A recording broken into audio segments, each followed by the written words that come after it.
Hello viewers, welcome to astro computers channel. இப்போ நம்ம customer ஒருத்தர் பார்த்தீங்கன்னா லெனோவோ லேப்டாப் யூஸ் பண்ணிட்டு இருக்காரு. இதில் என்னென்னா இதில் பர்ஃபார்மன்ஸ் வந்து ரொம்ப ஸ்லோவாக இருக்குது அப்படின்னு சொல்லியிருக்காரு. இதில் கான்ஃபிகரேஷன் பார்த்தீங்கன்னா Celeron processor, 4GB RAM, 1TB hard disk. இதில் இப்போ பார்த்தீங்கன்னா நம்ம விண்டோஸ் 10 வந்து அவர் யூஸ் பண்ணிட்டு இருக்காரு. இப்போ இதில் எஸ்எஸ்டியும் ரேமும் வந்து நம்ம இன்க்ரீஸ் பண்ணிவிட்டு விண்டோஸ் 10 வந்து இன்ஸ்டால் பண்ணிவிட்டு நம்ம பர்ஃபார்மன்ஸ் எப்படி இருக்குன்னு பார்ப்போம். இப்போ பார்த்தீங்கன்னா இதில் வந்து ரேம் ஸ்லாட்டு கிடையாது, அதனால் அடிஷ்னல் நம்ம போட முடியாதுங்க. இருக்கிற 4GB ரேம் மட்டும்தான். ஸோ அதனால் இதில் என்ன பண்ணியிருக்குன்னா NVMe ஸ்லாட் இருக்குது. அதனால் 256GB WD NVMe இதில் நம்ம போட போகிறோம். ஏன் WDன்னு பார்த்தீங்கன்னா இதில் ரேம் இல்லாததுனால விண்டோஸ் 10னாலே கொஞ்சம் ஸ்லோவாக தான் இருக்கும்.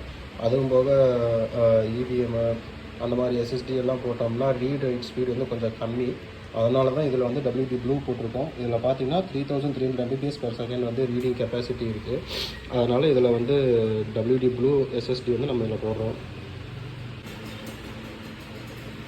WD NVMe SSD வந்து இதில் இன்ஸ்டால் பண்ணியாச்சு. இப்போ இதில் WD SSD எல்லாமே இன்ஸ்டால் பண்ணியாச்சு. இப்போது லேப்டாப் ஆன் பண்ணி பார்த்தலாம் பர்ஃபார்மன்ஸ் எப்படி இருக்குன்னு.